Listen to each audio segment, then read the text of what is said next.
त्यानंतर कदाचित शकतो, जसं आज कदाचित पाऊस पडू शकतो, कदाचित शकतो या वाक्यामध्ये कदाचित शकतो हे मराठीमध्ये क्रियापद आलेलं असेल तर इंग्रजीत क्रियापद वापरतात माईट प्लस क्रियापदाचं पहिलं रूप.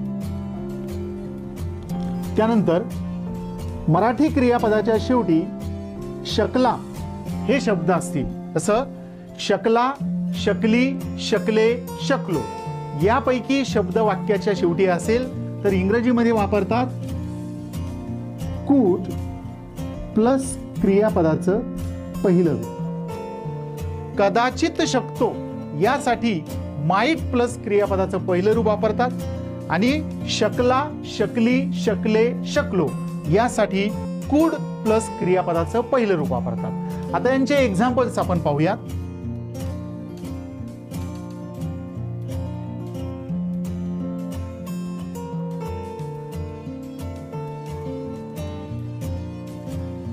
राम कदाचित इंग्रजी बोलू शकतो, मराठी क्रियापद आलेला आहे कदाचित शकतो आणि या ठिकाणी आपण पाहू शकतो की कदाचित शकतो साठी इंग्रजीत क्रियापद वापरतात माईट प्लस क्रियापदाचं पहिलं रूप.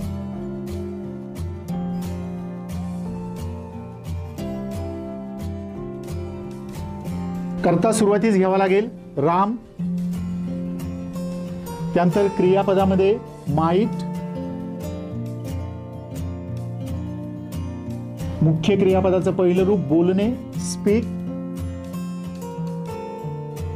आणि त्यानंतर इतर भाग येईल इंग्रजी. म्हणजेच पूर्ण वाक्य होईल Ram might speak English. Ram कदाचित इंग्रजी बोलू शकतो. कदाचित शकतो साठी आपण वापरलाय माईट आणि क्रियापदाचं पहिलं रूप. नेक्स्ट वन, राम इंग्रजी बोलू शकला.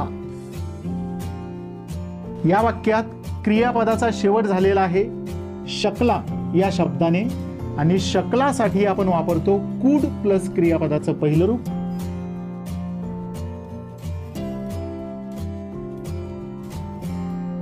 पूर्ण वाक्य बनवण्यासाठी ही रचना आपल्याला फॉलो करावी लागेल.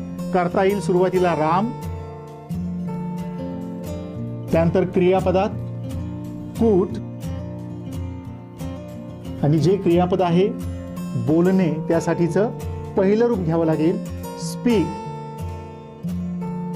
राम करता आहे, कुड स्पीक हे क्रियापद आणि इतर भाग आहे इंग्रजी म्हणजेच इंग्लिश.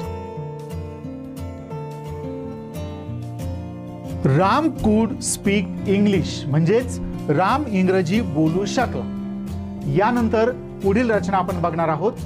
इंग्रजी इतकं सोपं आहे? हो, सर्वांसाठीच घर बसल्या पूर्णपणे मोफत इंग्रजी भाषा व इंग्रजी व्याकरण कधी नव्हे इतक्या सोप्या भाषेत शिकण्यासाठी हा यूट्यूब चॅनल सबस्क्राईब करून बेल आयकॉन प्रेस करा व आपल्या जवळच्या व्यक्तींनाही या सुवर्ण संधीचा फायदा घेऊन इंग्रजी शिकण्यासाठी प्रेरित